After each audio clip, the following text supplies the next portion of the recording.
Hi, welcome to Ruminate on This, small bits of information from AMTS, the Nutritionist webinars. In this section, Daniel Scawthorne explains how he looks at the feed efficiency ratio based off his feed efficiency calculation to assess what's going on with the cow. And the next slide, I talk about the guidelines for what an ideal feed efficiency ratio would be.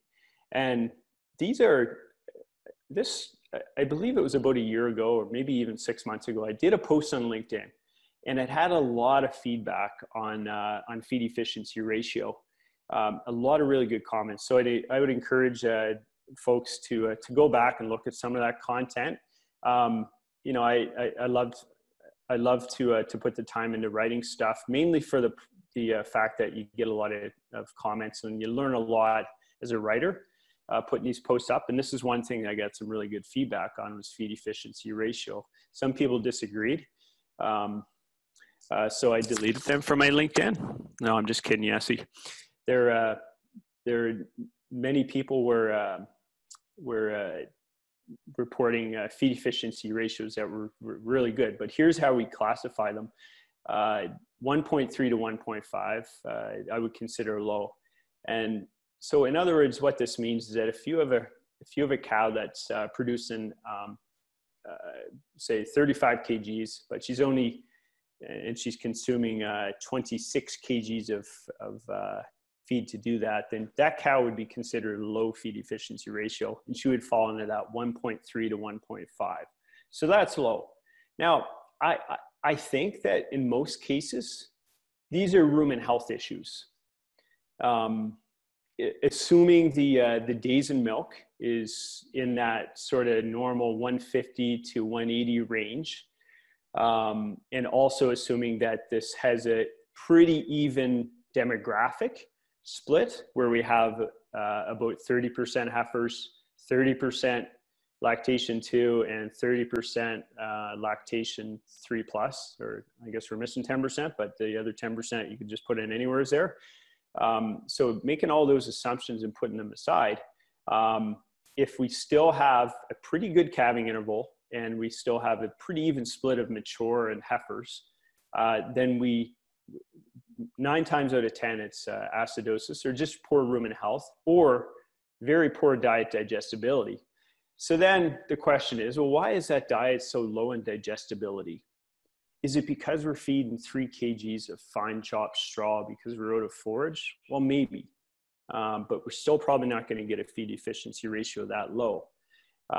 If we are feeding a low 30-hour NDF digestibility grass or alfalfa, for example, maybe that could contribute to it. But really, at the end of the day, it comes down to the bigger things, and that is just rumen health. And that rumen health goes back to not only what's being formulated, but of course, what's being consumed by that cow. 1.6 would be considered good. If there was a farm running 1.6 and they weren't feeding a high amount of supplemental fat, because supplemental fat will boost the feed efficiency by about 0.1 to 0.15. So you have to also take that into account, whether or not that farm is feeding a high amount of supplemental fat, especially palmitic acid. So 1.6 could be good. Now, the excellent farms I'm seeing out there these days, and this is definitely something that I've been seeing for the past decade. But 20 years ago, when I looked at this number, I wasn't seeing many that were 1.7 to 1.9, but now I am.